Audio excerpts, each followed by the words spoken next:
Hey friends! Welcome to the Drug Prevention Power Hour, where we empower leaders in youth drug prevention. After creating a student-led movement hosting epic drug-free events across the nation, your host, Jake White, dedicated himself to making the prevention field more fun, impactful, and relevant for today's youth. So if you're in education, counseling, public health, prevention, or just a caring adult looking for strategies to protect your kids, we hope you subscribe and learn from every show. Coming to you from Jake White and his team at Vive 18, enjoy this episode of the Drug Prevention Power Hour. Hello and welcome back to another episode of the Drug Prevention Power Hour. I'm your host, Jake White, and today we're talking with a dear friend, Kriya Lendzion, and I cannot begin to tell you enough nice things about Kriya. We met when we were both speaking for the DEA event in Vegas, and I knew we were going to be friends. But just to give you a little bit of info on her, what do you call it, her resume, her CV, she's spent decades helping students honestly turn risky decisions around. She's been a school counselor. She has her own practice as well. She's done family coaching. She's even been called a teen whisperer. And I love her platform because she has so much experience, but she seems to relate with everybody, including myself. So, Kriya, thanks for being on the Drug Prevention Power Hour with me today. My pleasure and honor. I'm excited to be here.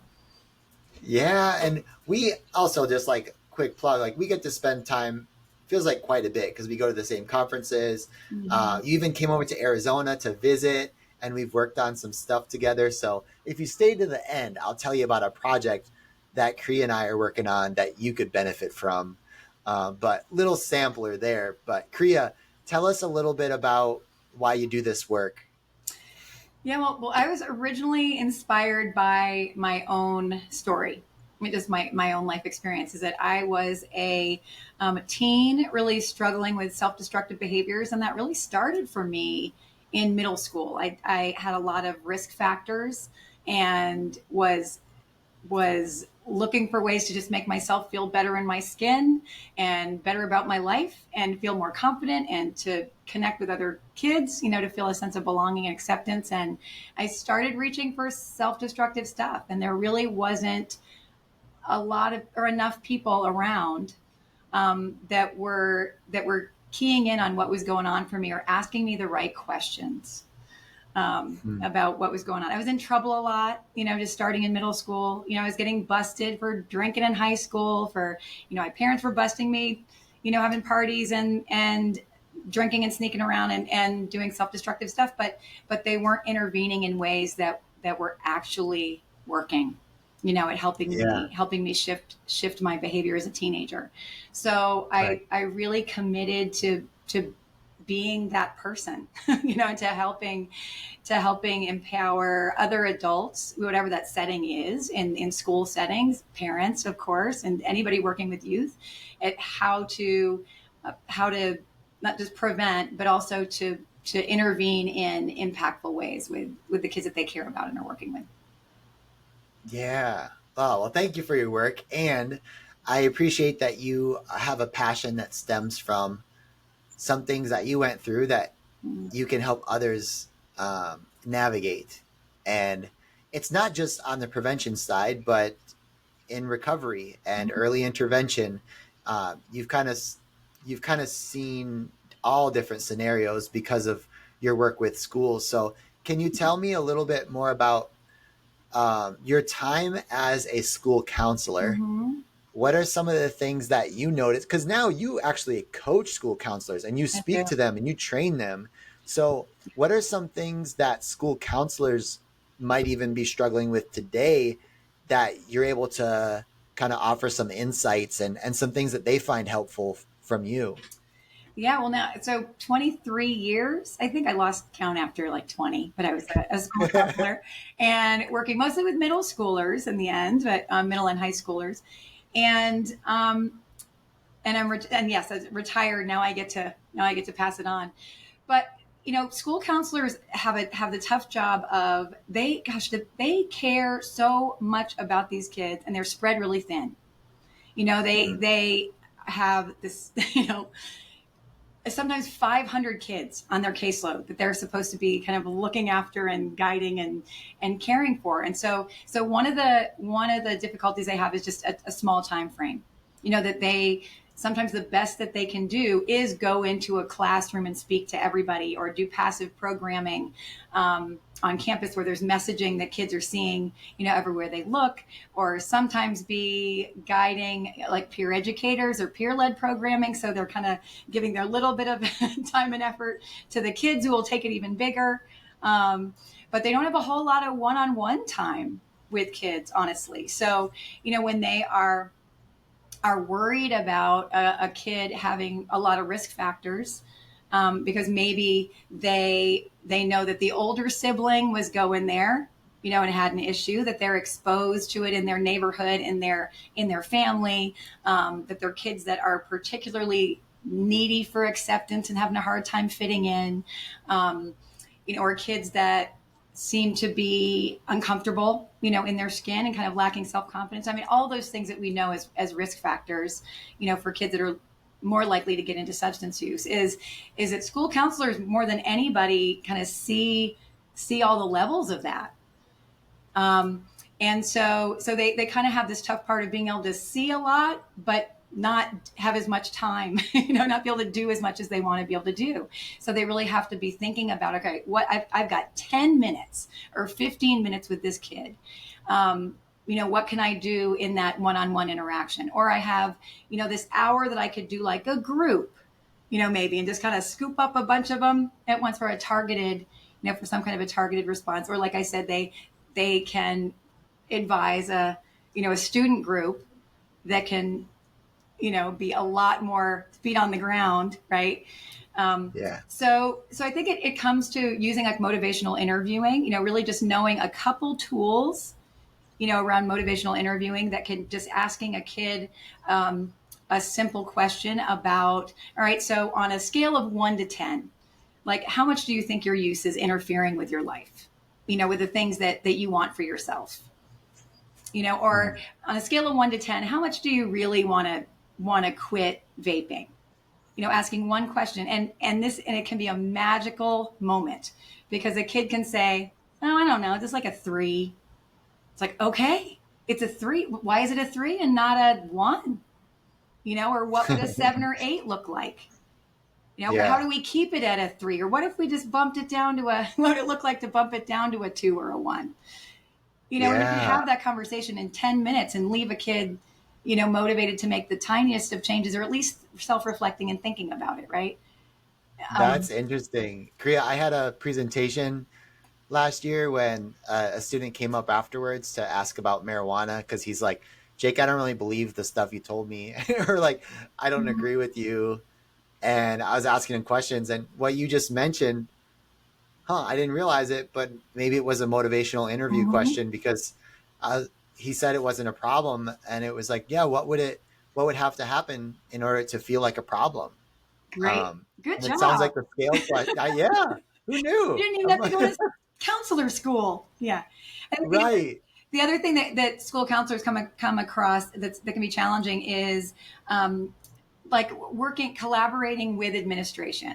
Because sometimes that school counselors have this perspective of, okay, I see the needs underneath what they're doing. That we are trained to address it on that level. It's the only level that makes sense to change any behavior, right? Any self-destructive behavior is like, okay, so what are the needs that this kid is trying to meet, with what they're doing? They're only doing it for reasons that make sense, by the way, right? And that are normal adolescent needs, like belonging and fun and confidence and coping, right? And so counselors automatically see things that way and want to address it that way. And often administrators come from they're like, okay, I'm thinking about safety and liability and, behavioral. They want to go sometimes to a punitive, where they're starting to learn some restorative practices and a little bit, a deeper way of approaching things. But it is still kind of old school in a lot of places where it's like, okay, we want to make it sting. So they don't, we want a scary consequence. So they won't want it, and then we want to make it Right. sting if they do it. So they won't do it again. It's like, that's doing nothing like to teach them how to do something different. Right. Yeah. Um, No. so there's often a Right. rift between Okay. counselors and administrators, and so what I really try to coach is really thinking collaboratively. I mean, they have the same goals, right? They have the same vision. They want kids to be in line with their mission statement of the school, which every one of them is about helping kids thrive or be lifelong learners or have fulfilled lives. Like they all sound pretty much similar, and so that's what everybody's trying for, right?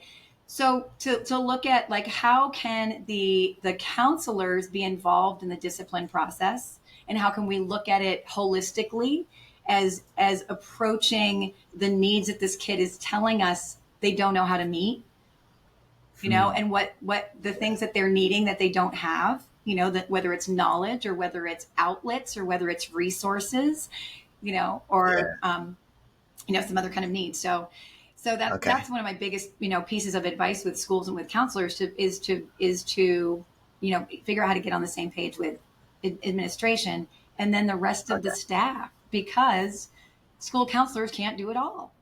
And Right. Yeah. the kid is sent down the hallway like, you fix it. This is a behavioral Right. thing, or this is an emotional thing, so you fix it, and not thinking about how, well, hold on, if the kid may be connected to some other person on campus that really is a role model to them or influential to them. And it could be the librarian or the bus driver or the janitor or somebody making the lunches.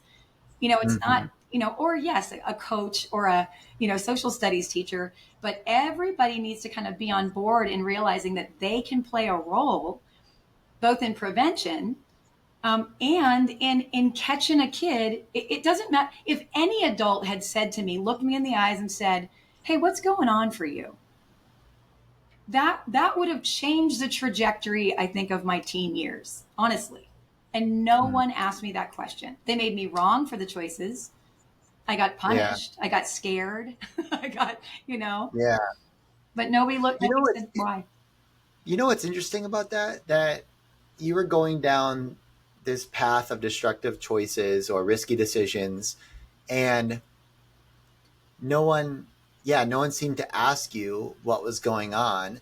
And I just had this thought. I was on a different path. I was going down the path of I was making healthy choices, Mm-hmm.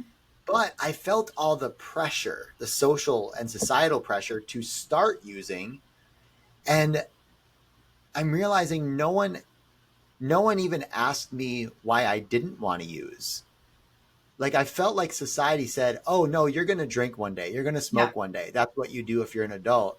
And there was kind of this unseen pressure that like gravity's moving people towards substance use. Like if you look at what's natural in our culture, there's so much money and culture trying to pull us towards these risky choices. And what I'm hearing right now and what I'm realizing from our this discussion is like we have to be really intentional about flipping that, Yeah. using positive social norms, using strategies, being those caring adults in people's life, getting training Mm-hmm. so that we can fight gravity and jump higher and not fall for these risky decisions or let our young people, go down that path because yeah, the default is not going to lead to great things. It takes Right. work to fight where all the momentum's going. And Yeah. I say that not to say that every young person wants to make risky decisions. No, but they're learning and testing boundaries in adolescence and they're dealing with a lot of different things. And if you just take our culture and our surrounding and all the marketing dollars that are being spent, like that's some severe gravity trying to pull them towards that wrong door. Yeah. So And yeah, yeah, and it's very normalized and expected. So interestingly, while nicotine is, people are still like, oh well, that's bad. Even though, people go there and do it, is that alcohol is completely acceptable, and that it's just, this common understanding that, like, well, someday you will go there. And now cannabis has become is following right behind, right, as that it's getting legalized too.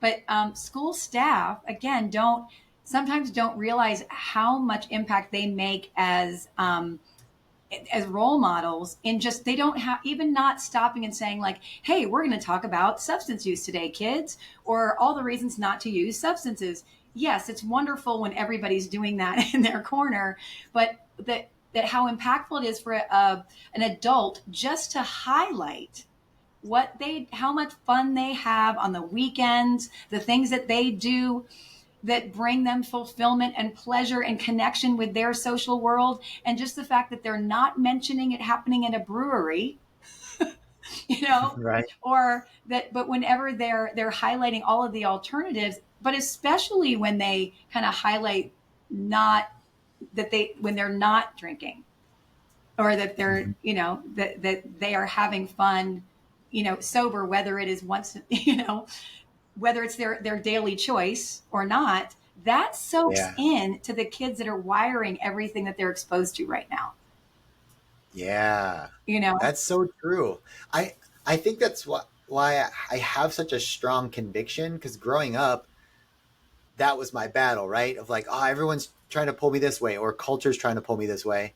Didn't find my tribe, and still I started throwing those giant sober parties. And then it was like, oh, cool. There is a different culture. Like, people do want this, but you wouldn't know unless you stand out, right? Instead of fitting in, like, you kind of do have to right. be confident in yourself. And I remember too, I was chatting with you, we were texting back and forth, because you're mentioning this is not a counselors go fix it issue. This is a everyone community issue. And I was Mm-hmm. texting you about the 40 developmental Yeah. assets and I how love them. it really is everyone's job. Yeah. Like, this is And building up communities, and that's going to influence the life of, a kid who's going to be a part of that asset for someone else and be yeah. a good influence on someone And else. I've seen advisors, when schools have advisory groups and they've got 15 minutes together, a few days a week or something, or coaches, I've seen them take the developmental assets, with my coaching, of course, but and use it like, okay, this is just an activity. We're going to check off the ones that we have in our lives, and then have a little discussion, and we're going to talk about this, once a week or something. And it's amazing what comes out of that, and kids just being able to identify what do they need to strengthen, how can they do that, how can they support each other in doing that, how can the school what can they get at school, or who can they go to point them towards, outside of school activities. And it's simple, it's easy, you don't have to be trained in it.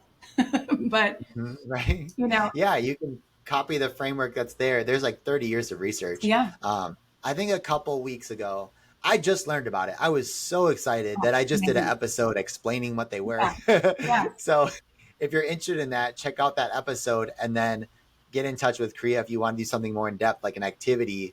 Kriya, you have a lot of activities on your website and I things have like some, yeah. that And people I can would say use. too that the Girl Scouts actually have been basing their programming for years, and they've got a ton of free activities. Last time I checked on their website, that were like lesson plan, just all laid out. Again, people that are Girl Scout leaders are not trained counselors. They're not prevention specialists. They're usually a mom or a community member, and they, can we can easily talk about like what kids have and what they want and what they, you know, how to get support and support each other without being Oh my ignored. gosh, that's cool. And that's Kriya, okay, so I want to make sure I get to ask you this before. So Yeah.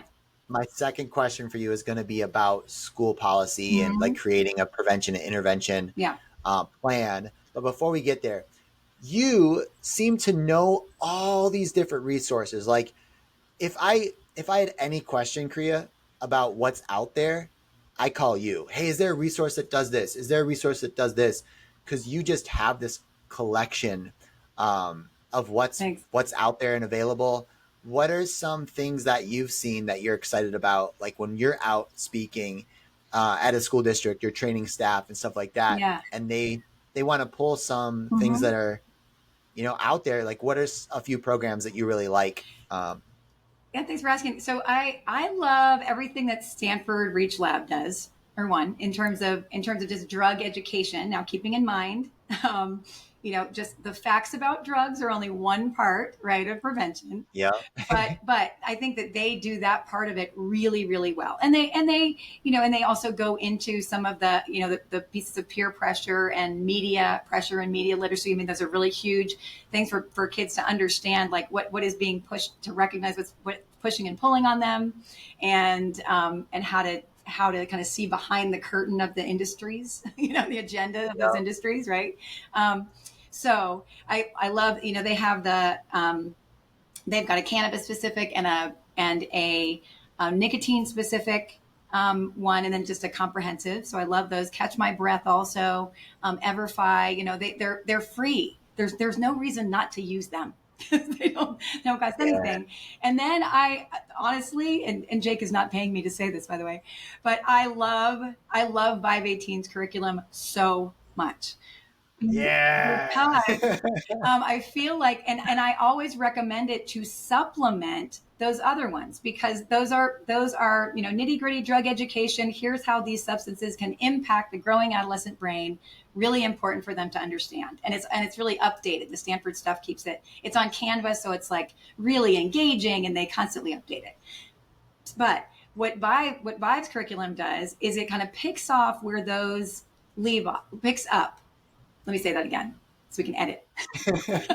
So what the Vive 18 curriculum does is it picks up where the other ones leave off. So it's how do you take what you know about substances and how they can affect you and personalize them, and self-reflect on how could these things interfere with what I believe in and who I want to be and what I want for myself. And so really looking at what are the pulls and pushes in my life, in my outside of me and inside of me that could lead me towards, that put me at risk of falling into substances, or what are the tools that I have, or the strengths that I, have in my life that make me resilient and protective to these things that are pushing and pulling. How can I grow those? And it guides you through the process of that self-reflection and growing those resilience and protective factors. It's brilliant. So I highly recommend. Thanks, Kriya. Yeah. Thank you. And I love it because you're a super fan, Kriya. Like, you're always so supportive of what we do. And as I learn more about this field, I can look back on the things that are like that we've created in the past. And I'm like, oh my gosh, okay, that comes from this scientific research or this theory in development. And it's so fascinating, this whole field. So I'm glad you find it helpful. And I know you bring our tools sometimes, like when you go to conferences and stuff. So I do. Thank you for being that person. Yeah. So Kriya, now I definitely want to leave people with maybe something they could go chew on right now, some meat. That talk to us a little bit about what do you recommend when you work with like a school district or a school entity on prevention and intervention? Like, how do we develop something that covers everything that needs to be covered in this field? Because it's a lot. But if someone comes to you like a superintendent or a whole school principal and is like, hey, Kriya, we don't just want, a one and done thing, or we don't just want this training. Like, how can we do it right? What do you say to them, or what tips could you give them? Yeah, for a systemically, a strong system that is preventative.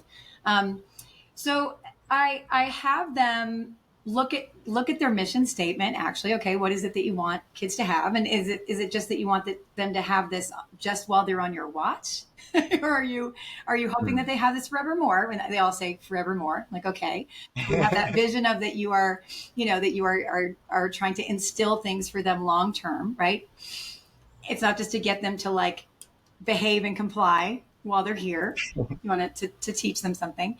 So we look at the aims of policy being, and this is, and particularly the responses when they say, okay, well, this is what we're going to do. if we like, it is not okay for you to use substances on our campus, for one, right? That's every campus agrees to that. And so if you do that, then, right, this is where it gets tricky, is because the old school response, which was okay, we're going to have 1 day. Oh, that's not working. 2 days suspension. Now 3 days suspension, right? Or we're going to, and there's all this, putting it on their record. And we know the kids went home. They just go home and they vape for 3 days. and they feel worse about themselves. They feel more resentful at the school. They're disconnected more from the classroom and even more behind and anxious.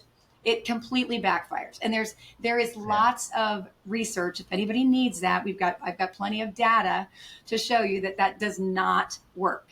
It also leaves stress more, it also leaves staff more stressed. And those kids are more likely to actually continue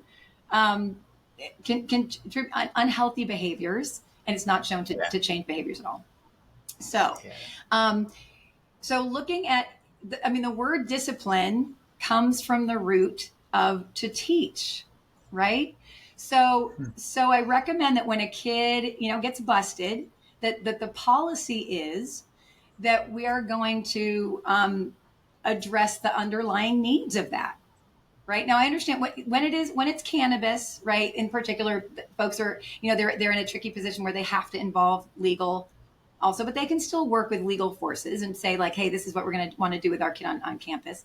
So thinking about if we want discipline we want kids to learn, to repair, and to change, right? We don't want them to feel bad about themselves. We don't want them to get sneakier about their behavior.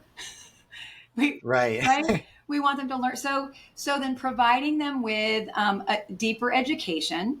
So going again on that basis of like, all right, well, this kid needs more information in part so that because a lot of kids don't know what they don't know, right? They don't know how this could impacts the things that they care about, that their brain functioning, making ADHD worse, making anxiety and depression worse long-term, and stress response is bigger. They think they're helping those things.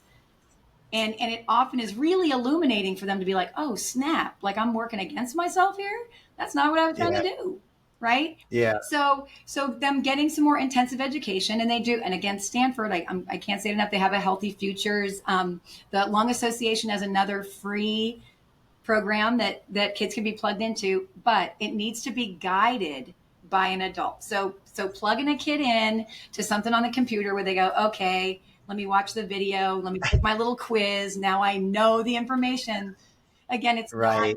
That doesn't mean they need an adult that is checking in on them to say, okay, so then what does that have to do with you? What are you going to do with it? Right? What do you need next to do that, to do something with it? Right? So then we need to give them the ways to change their behavior.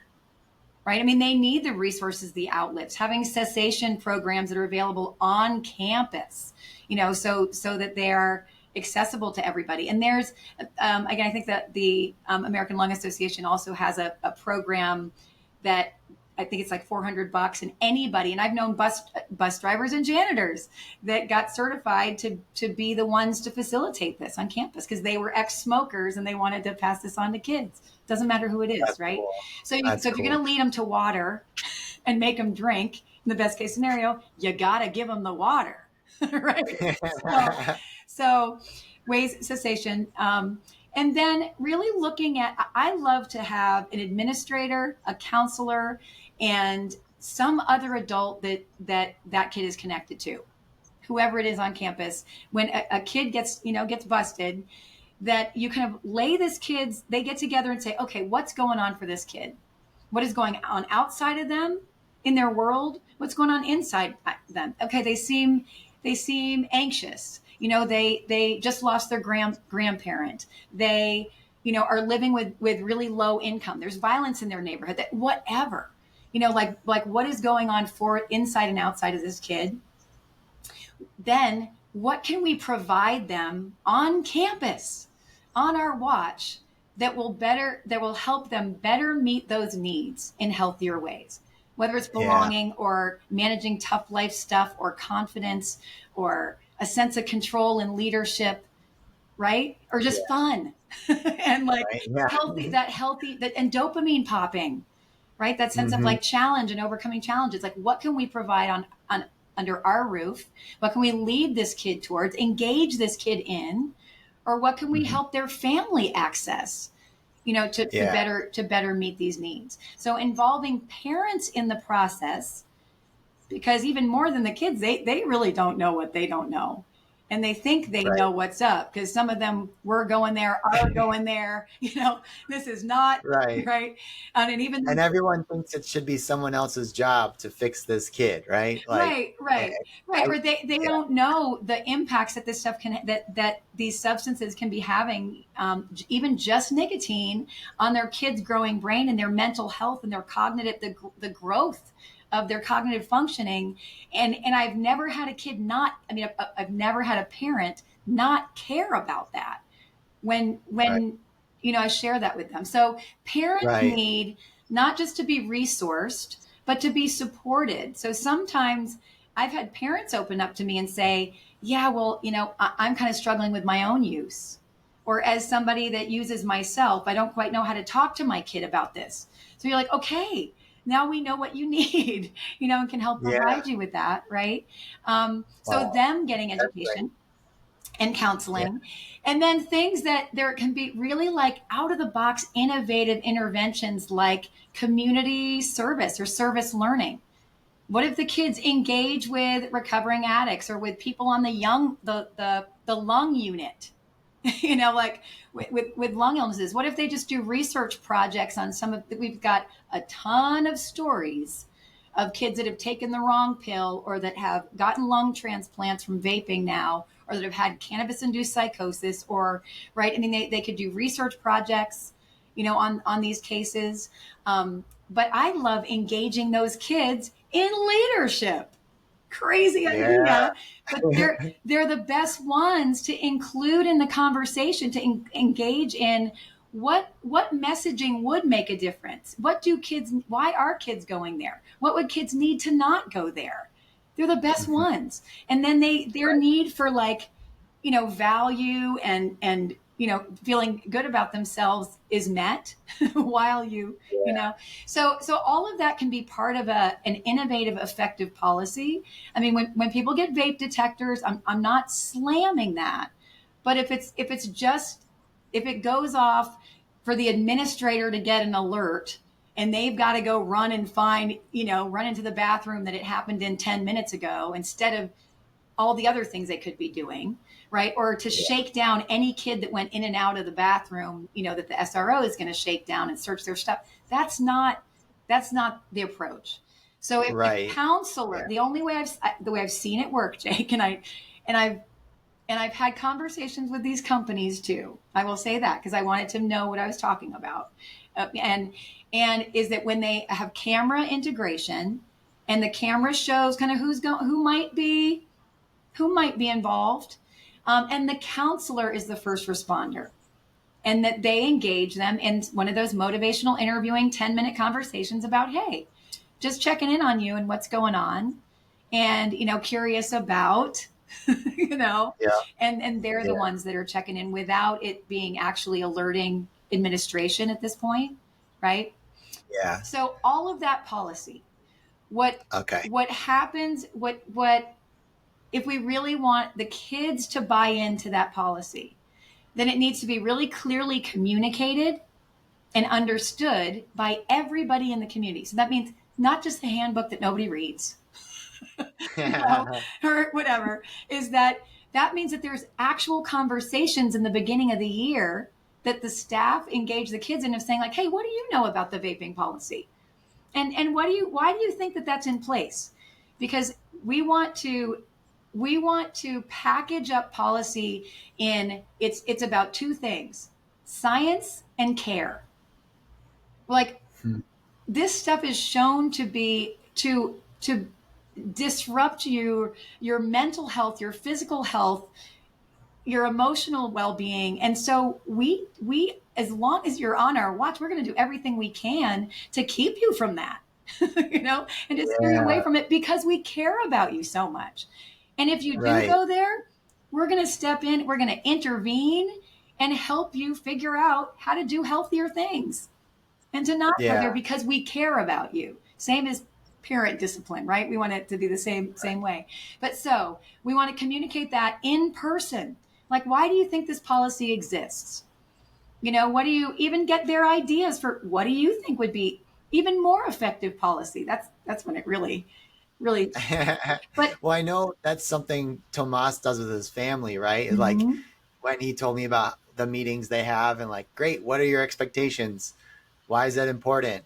Here's mine. Here's why I think it's important. And like, Yes, here are the non-negotiable ones. Like we have to do, like you said, to keep you safe and to care for you. Which ones do you want to set? Yeah, that's so we want to empowering. have family meetings in school, Right. right? Treat it as a School. community. Remember, Your school school is another caring community. school Yeah. connectedness, number one protective factor, right? We know that. So Yeah. communicating in that and having those conversations so that we know that the kids know it and they understand where it's coming from, and they're very clear on what would happen. And they also get that what would happen is coming from a caring place, Hmm. right? Yeah. So Okay. yeah, so that's what I That's good. recommend is that we just need to keep in mind what sometimes administrators, superintendents, people that are at the highest, you know, the highest places in education, they weren't, for one, they weren't always in a classroom. They didn't learn a lot about social and emotional, psychological development of kids. So they need to understand how adolescent brains work and that when they are choosing to use on campus, it's not because they're bad kids, because they want to be defiant, because they don't care if they get in trouble. It's none of those things. It is that when they're in the bathroom and they're presented with the opportunity to vape and they know I could get in trouble for this. I don't want any of those consequences. um, Right. that what their brains do, right? They're still developing brains is they're hyper rational and they tend to look at what's the likelihood of getting busted compared to the likelihood of getting this thing that I want, which is often belonging and acceptance Hmm. or Yeah. de-stressing, right? Or Right. feeling good. And Yeah. so it makes sense when they make that choice in that moment. So, so that leads to that bigger question of like, okay, then how do we affect the peer culture? Or God, just have the staff use the freaking students' bathrooms. Instead of vape detectors, have the staff use if they know that the staff could come in there at any moment. I'm telling you, it changes things.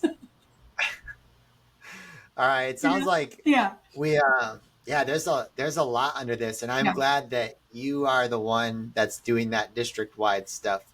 So I can focus on the I can focus on the student led, peer led clubs. Yeah. But Kriya, this has been a lot of things to chew on. I'm sure our listeners could watch this a couple times and get something new out because you have so much knowledge and like resources and everything that you do. But just to leave them with somewhere to go, where can people go to check out all that you're doing and the resources that you have? I have my website. On my website, I've got some really well built out, curated resource lists for counselors and clinicians, and for educators of all kinds, and for parents. And there's kind of three sections you can go to.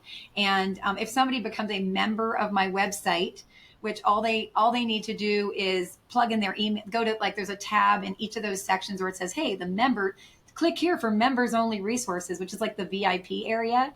And because you've watched this podcast, you are now eligible to be a member of my website. There's nothing behind the scenes. I do not spam you. Send like a few newsletters a year, but that the vortex of awesomeness will open up to you once you go, once you plug in there, and all of the things that I use for coaching schools and consulting with schools and for coaching parents and for my own one-on-one work with kids, like I drop it all in there for everybody to use. So That's awesome. So they can go to kriyalendzion.com. yeah. That's KRIYALENDZION restorative.com. I almost forgot. In the beginning, we mentioned a special project that Kriya and myself are working on, and it is a course for educators. So if you work with a school and you want to train those school counselors, those school staff administrators on prevention best practices and how to practically do prevention in your school and the tools to do it, you're going to have access to that course. So this is something that we're working on right now. So just stay tuned in the future. We're putting a lot of effort into it and want to make sure that it's very easy for you to implement and learn from, that it's quick and simple. So stay tuned for that. And now we'll see y'all next Monday for another episode.